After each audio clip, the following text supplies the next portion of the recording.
इस पे सवाल उठता है कि पहली की सिक्योरिटी 5 थी, 5 लेयर की सिक्योरिटी एक कैसे लैप्स हुआ। जो है अटैक में मुसलमान का नाम होता, किसी एक लड़का मुसलमान का है, हमारे हाथों में सुरक्षित है, मोदी है तो मुमकिन है। तो यही मुमकिन है कि जो है पार्लियामेंट को उड़ाने की माइंड है, ये एक जो है जांच का विषय है। और हमारी जांच एजेंसियां क्या कर रही थी जब ये आप जो है हमारे देश को असुरक्षित कर रखा है, आपको इस्तीफा दे देना चाहिए। होम मिनिस्टर का 3, 4, 5 बच्चे, नौजवान बच्चे, बेरोजगार बच्चे जो नारा लगाते हैं जय भीम का और जो है तानाशाह नहीं चलेगा का नारा लगाने वाले लोग, अगर आज इस पे सवाल उठता है कि पहली की सिक्योरिटी 5 थी, 5 लेयर की सिक्योरिटी एक कैसे लैप्स हुआ, उसको सबको उस पे जो है जवाब देना होगा और उस पे कानूनी कार्रवाई होनी चाहिए। ऐसे तमाम ऑफिसरों को वहां से बर्खास्त करनी चाहिए, नंबर 1।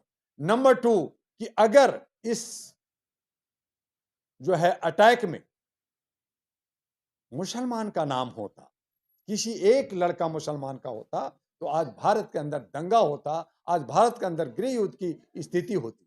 तीसरा ये कि हमारे भारत की सुरक्षा इतनी लचर है कि पार्लियामेंट में कोई भी घुस जाए तो कोई भी आतंकवादी, कोई भी अलगाववादी, कोई भी जो देश को हमें बर्बाद करना चाहता है, दुश्मन है, वो घुस जाएगा। तो इस चीज को जिम्मेदारी लेते हुए गृह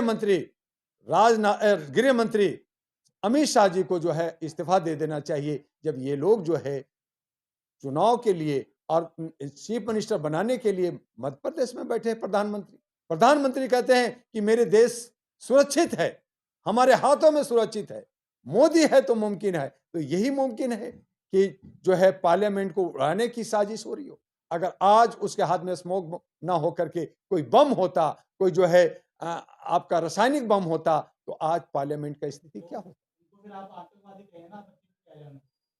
आतंकवादी है या साजिश है या कौन इसका मास्टरमाइंड है, ये एक जो है जांच का विषय है। और हमारी जांच एजेंसियां क्या कर रही थी जब एक साल पहले से ये सारे ताने बाने बुने जा रहे थे, तो इसका मतलब ये है कि भारत के अंदर जांच एजेंसियां जो है, सिक्योरिटी जो है, वो सब लचर है, उनको कोई खबर नहीं होता, कोई भी घुस जाएगा, कोई भी सीमा आ जाएगी, कोई भी आकर के पाकिस्तान से, कोई चाइना से, कोई कहीं से भी आ जाएगा, कोई देश के अंदर से, कई राज्यों से आ जाएगा और आकर करके आपके पार्लियामेंट के अंदर आ जाएगा। जब पार्लियामेंट सुरक्षित नहीं है तो हमारा मोहल्ला, हमारा राज्य, हमारा कहां सुरक्षित है। हम एयरपोर्ट पे जाते हैं, हमारे जो है बॉडी चेक होता है, हमारे जूते चेक होते हैं, हमारे जो है पूरा हर एक चीज की जांच होती है और एक लेयर होता है। यहां तो 5 लेयर था और आपके पार्लियामेंट के अंदर घुसा है, तो कहीं ना कहीं आप में जो है कमी है। देश के जो लीडर हैं वो कहीं ना कहीं जो है वो सोए हुए हैं अपनी सुरक्षा को लेकर। इस घटना का मोहरा आप किसे मानते हैं? इस घटने का मोहरा कई एंगल से देख सकते हैं। पहली एंगल से है कि जैसा कि वो बच्चों ने नारा लगाया कि हम बेरोजगार हैं, तो बेरोजगारी एक समस्या सामने आती है कि ये समस्या किस तरह से हावी है और आप सरकार क्या कर रही है इस पे।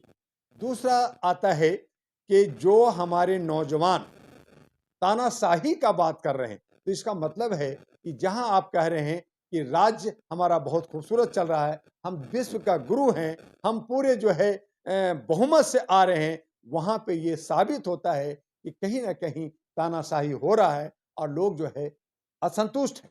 तो असंतुष्टों को आप जो है तुष्टिकरण कैसे करेंगे, आपको सोचना होगा, सरकार को सोचना होगा। उसके बाद में आता है यह है कि हमारे ये इस तरह की घटना बहुत ही विश्व के अंदर हमारी इज्जत, यही तो 5 लेयर की ये जो गलतियां हैं वो उसकी जिम्मेदारी लेनी होगी। आप कहते हैं मैंने ये धारा लगा दिया, हमने अरेस्ट कर लिया, आप जिम्मेदारी से भाग नहीं सकते। आप 5 लेयर को जवाब देना होगा कि अगर आप संसद की सुरक्षा नहीं कर सकते तो देश की सुरक्षा क्या करोगे। राज्यसभा सांसद जो है डेरेक ओब्रेन ने उस पर सवाल उठाया तो उनको सस्पेंड कर दिया जाता है। वही दानिश अली जिस पे कटुआ और आतंकवाद आपका पार्लियामेंट के अंदर कहा जाता है, आज दानिश अली कल 4 बजे उसने जो है उन बच्चों को पकड़ा, तो आपने इनाम दिया? कहां दिया इनाम? अगर वो दूसरा दानिश लिए होता तो क्या होता? तो इस तरह का पार्लियामेंट के अंदर जो है नफरत की राजनीति करने से देश की सुरक्षा नहीं होती। ये देश की सुरक्षा का मामला है, चाहे कांग्रेस का हो, बीजेपी का हो, किसी भी पार्टी का हो। सुरक्षा सुरक्षा होता है, और सुरक्षा जो है पार्टी से नहीं, देश की सुरक्षा से मतलब था। और वहां पे अगर हमारा ये हुआ है तो ये शर्म की बात है, और जो सत्ता में बैठे हैं उनको सबको इस्तीफा दे देना चाहिए। ओम बिरला जी ने कहा है कि इस घटना जो उन्होंने पर्दा डालने की कोशिश किया है। ओम बिरला जी को ही टारगेट बनाया गया था। आगे जाकर के जिस तरह से लड़का जो है उछल रहा था, वो जो है अगर जाकर करके पार्लियामेंट के अध्यक्ष के कुर्सी पे पहुंच जाता और अगर उसके हाथ में बम, एक्चुअल में बम होता, तो ओम बिरला जी आज बोलने के लायक नहीं होते। आज वो अपनी बात को झेप रहे हैं, अपने जो है सिक्योरिटी को की गलतियों को छुपा रहे हैं, और वो जो है अपने कह रहे नहीं नहीं ये सब कुछ नहीं है, ये छोटी सी बात है।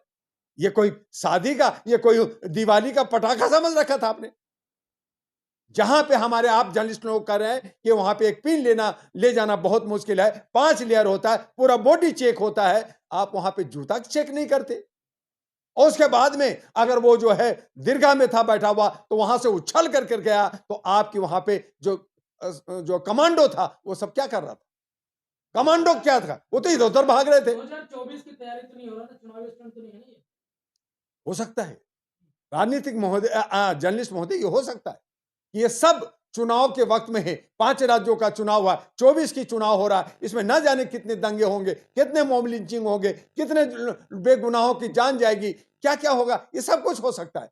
लेकिन सवाल यहां पे पार्लियामेंट का है, सवाल यहां पे है न्याय विष्ठा का है। न्याय विष्ठा का 1 साल की बरसी थी, 1 साल हुआ है अभी, और आप कहते हैं कि बहुत ही सुरक्षित हाउस बनाया गया है, जहां पे परिंदा भी नहीं जो है पर मार सकता, और आप वहां पे जो है 2-2 लड़के घुस जाते हैं और वहां पे जो है चेयर पे उछल कूद करते हैं। ये शर्म की बात।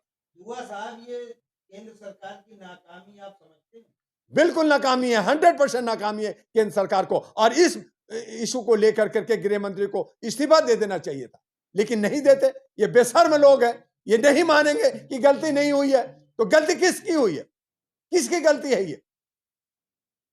आज जो है मैसूर में हो, चाहे हरियाणा में ये हो, ये किसके पीछे कौन लोग हैं? आतंकवादी हैं या आपके नेता लोग हैं या पार्टी लोग हैं? आप उसका पर्दाफाश करो और उसको जो है तुरंत जो है उस पर एक्शन होनी चाहिए। लेकिन ये हमारा देश के जो एक हमारा बहुत बड़ा एक हाउस होता है, जो हमारा पूरा सेंट्रलाइज माना जाता है पार्लियामेंट को, और उसको अगर वो असुरक्षित है, तो इसका मतलब है देश सुरक्षित नहीं है, हम सुरक्षित नहीं है, हमारा समाज सुरक्षित नहीं है, हमारी बहू बेटी सुरक्षित नहीं है। और इस तरह से हमारे तमाम राज्यों में जो ये इस तरह की घटनाएं घट रही है, तो हम हैं कहां?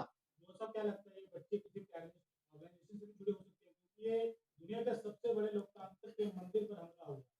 बिल्कुल सही कह रहे हैं जर्नलिस्ट महोदय, दुनिया की बड़े लोकतांत्रिक पे ये हमला है, और ये साजिश। और कह रहे हैं ये खुद ही सिक्योरिटी के लोग कह रहे हैं, यही लोग जितने जो हमारे जो एक्सपर्ट हैं वो कह रहे 1 साल से ताना बाना। भाई कमाल हो गया, 1 साल से ताना बाना बुन रहा है, और आपको पता नहीं हमारी इंटेलिजेंस ब्यूरो इतनी कमजोर है कि कोई भी 1 साल से ताना बाना बुनता रहे, पार्लियामेंट को उड़ाने की बात करता रहे, और आप जो है उसको पकड़ा तक नहीं अब तक। तो ये जो है हमारी सिक्योरिटी की गलती है, हमारी सरकार की गलती है, हमारी होम मिनिस्ट्री जो बेपरवाह होकर के सिर्फ कुर्सी का, फिर सत्ता का, फिर नफरत का राजनीति खेल करके आप जो है हमारे देश को असुरक्षित कर रखा है। आपको इस्तीफा दे देना चाहिए। इस्तीफा देने की बात करें, किसका इस्तीफा चाहिए? होम मिनिस्टर का, अमित शाह को इस्तीफा देना चाहिए, क्योंकि सारी सिक्योरिटी उनके हाथ में होता है, उनके देखरेख में होता है। सुबह शाम अरबों करोड़ों रुपया खर्च होता है सिक्योरिटी के अंदर, और इस तरह की हरकतें होना है तो कौन जिम्मेदार लेगा? जिम्मेदार है कौन? होम मिनिस्टर जिम्मेदार होता है, और होम मिनिस्टर को इस्तीफा दे देना चाहिए।